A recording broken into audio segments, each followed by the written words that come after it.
Hey guys, HDV here and welcome to a brand new video. Today we've got quite a few things to go over. Destined Rivals has been announced. We also have some new Nintendo Switch 2 patent leaks to take a look at and some rumors for Legends Z-A as well. A lot of things to break down. So if you're excited for the video, drop a like down below. It's trying to hit 500 likes. It really helps out. Leave a comment with your thoughts on anything we cover in today's video. Subscribe if you're brand new, ring the notification bell, and let's get into the video.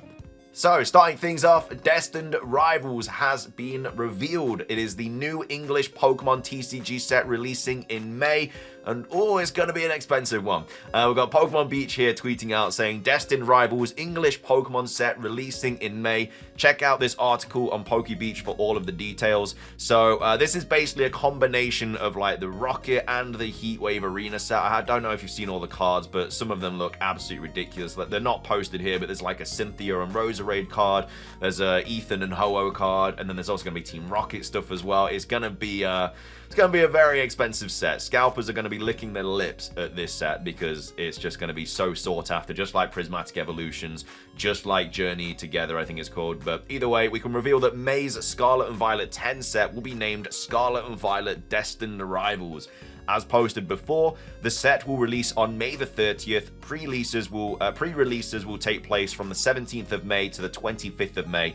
We expect Destined Rivals will source from Heatwave Arena, featuring Cynthia's Garchomp EX and Ethan's Ho-Oh EX, the Stevens Metagross EX and Marnie's Grimmsnarl EX decks, and the Glory of Team Rocket featuring Rocket's Mewtwo X. I don't know if some of the cards, if I quickly go to this link here, no, so they're not here unfortunately, but yeah, the cards, I mean, you've probably seen them, but yeah, some of the cards just look absolutely ridiculous. But either way, that's the new TCG set coming in May. Yeah, very exciting because some of the cards look really, really nice. But anyway, that's that. Moving on, we have some pretty big Nintendo Switch 2 patent leaks to take a look at. These were posted on the 12th of February, and they are very, very interesting because you are able to play the Nintendo Switch 2 upside down, or at least that's what it's looking like. So we've got VGC here tweeting out saying a new Nintendo Switch 2 patent appears to suggest the controllers can be inserted upside down, allowing players to rotate the console and change the position of the headphones and USB ports. So again, this isn't confirmed, but with patents, there's usually a lot of evidence there to suggest that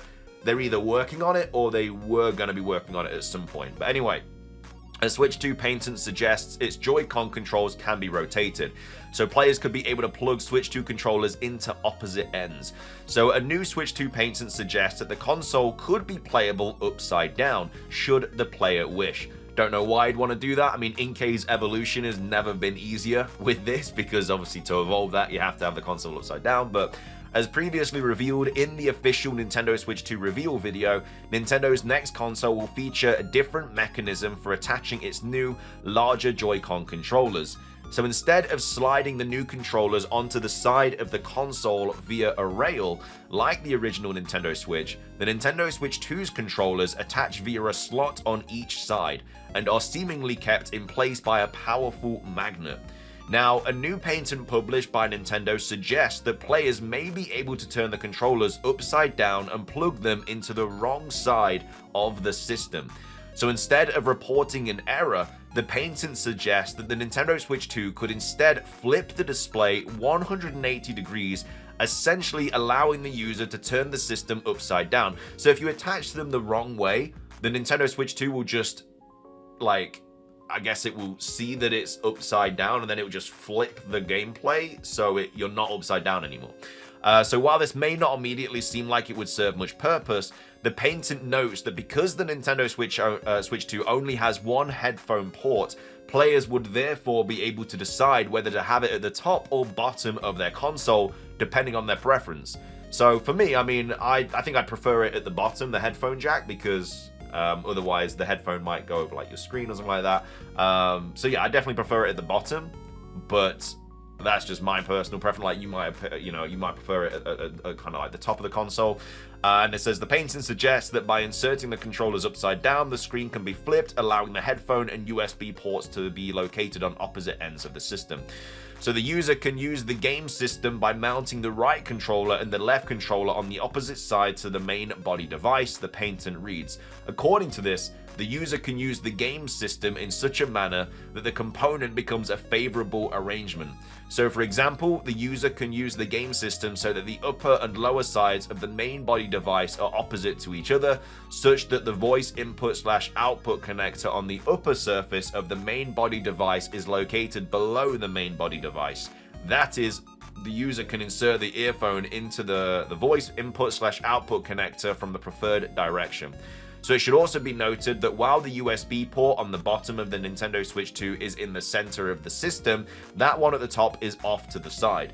So in theory then, Nintendo or third-party manufacturers could create USB peripherals for the Nintendo Switch 2, such as a camera, which could sit in the middle of the console if the user plays with the system rotated and the middle USB port on the top. So it says Nintendo officially revealed Switch 2 last month with a teaser video showing the console and Joy-Cons. So the trailer appeared to show the Joy-Cons connecting, attaching to grips, then sliding across the ground, much like a mouse would, before detaching from their grips and attaching to the Switch 2 console. This lent further credence to previous reports that at least one of the new Joy-Con controllers has an optical sensor in it, similar to the one used by most optical mice.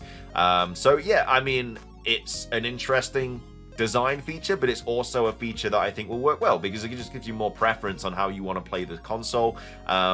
So yeah, I mean, I'm all in favor of this. I don't see how it could negatively impact the console at all. So yeah, hopefully this is actually something that we do see in the Nintendo Switch 2 when it does get released. Anyway, that's that. So that's the Switch 2 patents and the Destined Rivals set. Moving on, we have a couple of rumors to go over today regarding Pokémon Legends Z-A. They were both posted on 4chan, so as always, take it with a massive grain of salt. The rumors popping up on 4chan are literally, you're getting like 4 or 5 a day now. Honestly, there's so many. I think it's just because we're so close to Pokemon Day, but it's actually kind of crazy how many that they are just popping up. It's hard to cover them all. Again, most of them are probably going to be fake, but either way, we're going over these two today. So this one has a pretty interesting backstory.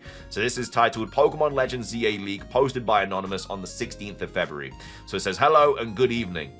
So I used to work as a translator for the Pokemon Company International until I was fired for making a joke about the Terra leak to a co-worker, who then reported me. Since then, I've lost my job.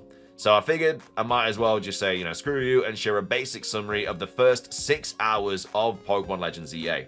I won't reveal every single detail, just the most important aspects. So this person, translator for the Pokemon Company, they basically made a joke about the Terra leak to a colleague. They reported them, and then they got fired, which is fair enough. But I feel like if you were going to post this on 4chan, they probably know who they've just fired. So you just absolutely shot yourself in the foot. But anyway, this person, if it's legit, is just very, very dumb. But anyway, the game is set 30 years in the future with Legends Arceus style catching mechanics. So again, I mean, the game could be set in the future. We're not sure. We've, like I say, seen literally nothing about this game. So in a perfect world for me, I think being set in the future and the past would be ideal, but it's more likely going to be set in the past just simply because Legends Arceus was. But you never know, they might shake things up a little bit. So you play as a 16-year-old recruit in the Stellar Corporation, led by Clement, who left his gym leader position 20 years ago to transform Lumiose City into a major tourist hub.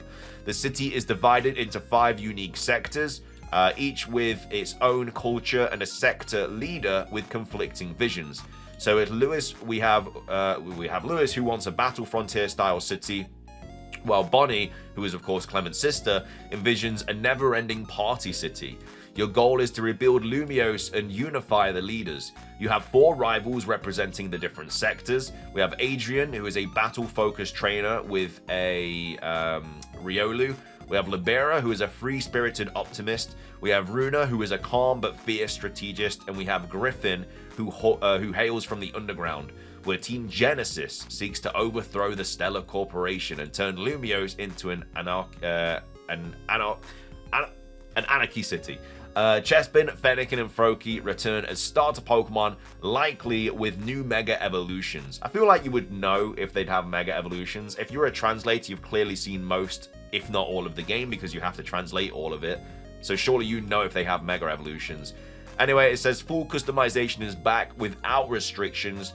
covering everything from clothing to throwing styles, which, again, throwing styles were in Scarlet and Violet, so I'd expect to see them back in Legends Z-A. Visually, the game resembles Scarlet and Violet and suffers from similar optimization issues, though the build I played was the localization build, so it can be different on release. Also, in case it wasn't obvious, you go to sector by sector and help reconstruct the city with the approval of the sector leaders. Depending on what facilities you put, you can get various items or aid like a Pokemon Center. I mean, I feel like there'd already be a Pokemon Center there. If it was set years in the future, surely they'd have a Pokemon Center. Anyway, it says at the top of your screen, you will also get notifications when Team Genesis attack, and it's your job to defend your facilities. So yeah, I mean, I don't believe it, obviously, because I just don't think if you just got fired, you wouldn't leak this on 4chan, because they know who they've just fired for making a joke about Terra Leak, and they've literally just said exactly who they are. So yeah, I mean, it's definitely fake, but I like some of the ideas. I mean, I like the whole different sector leaders. I feel like that is probably what we're going to have. A lot of people think we're going to have like 8 gyms. I think that's very unlikely because there's only 1 gym in Lumiose. For me, I feel like it'd be much more likely if we had just like 5 or 6 strong, powerful trainers that we have to defeat. Either way, that's the first rumor that I wanted to go over. Let me know your thoughts on that. And then the second rumor was posted also on the 16th of February, and it says ZA details and informations ask ahead. So again, take it with a massive grain of salt, but this person seemingly did a sort of Q&A style thing, but then they didn't answer any questions, or at least I couldn't find any when I took a look at this post. But they say, have fun, ask ahead. I'll be around for half an hour or so. Soon you'll see proof of what I bring here. Anyways, some additional information regarding the game. It concerns how Lumiose City became the current modern metropolis. It allows you to move back and forth between the past and the present, which I would really like. I would like us to be able to move between time periods. I think that'd be really well received in this kind of game. And while most quests are in the past, the main plot develops in the present as you need to find the true equilibrium upon which the city was built upon. A balance that in present time is starting to cripple, and Zygarde will ultimately not tolerate that. You will investigate the past of the city, see how it was built, participate in its renovation. There are going to be 7 main maps: the modern city, the central town. I mean, that's what I assume will happen. Like, I assume Lumiose is going to be massive, and then we have different sections, and then you can fast travel to the different sections. And there's going to be like different maps that are going to be part of Lumiose City. That's what I at least expect it to be, if the game does just take place solely in Lumiose City. So the 7 main maps, we're going to have the modern city, the central town of the past, and 5 major areas, which are the outskirts of the old land, of the old town, and portion of the land outside the boundaries of it. So in this case, we have the city, and then we have outskirts around it, and I assume those outskirts where you will be able to catch Pokemon and stuff like that. Where the city partially expands into. The human needs of expansion need to meet the living standards and the way of life of wild Pokemon, and this is sort of the main point of the first part of the story. Ultimately, it is about humans learning a bit of humility and to cater to Pokemon needs. However, sadly, it lacks enough nuance in my opinion. The second part of the story is more focused on the present, where this humility is lost and excessive expansion and exploration is taking place. There are also a couple of side stories, one digging into Mega Evolution and genetics with a more modern tone, another one more linked to the legends of Kalos itself, which is more related to the ancient past of the region. Then it goes on to say, also remember Mega Evolutions in X and Y. We are in a new game now, aren't we? So I guess that's just them saying that we are going to be getting new Mega Evolutions, which I would be very surprised if we didn't. I'm still expecting between 10 to 15. I mean, if we do get 3 Mega Evolutions for the stars, that's already quite a big portion of them. So if we only got 10, that would only leave 7 new Mega Evolutions, which is why I think it will be like 10 to 15, which I would obviously be happy with a lot more, but it is what it is. And then it goes on to say, I can answer more stuff if you're interested. There aren't many new Pokemon. So they didn't reply. I didn't see any responses or anything. So yeah, all in all, this is a little bit more believable than this one. But I mean, at the end of the day, it's still not something that I would put money on it being real or anything. So calling fake on both of these. We may start doing like multiple rumors a day just because there's so many to go through. But yeah, for me today, these are just both fake. But let me know your thoughts on those. Would you like any of them to be true? Is there anything about these rumors that you generally really like and would want to be in the game, or do you think they're both just terrible?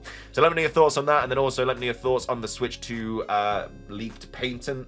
I think it's a really cool idea, and yeah, I could definitely see this being in the console itself.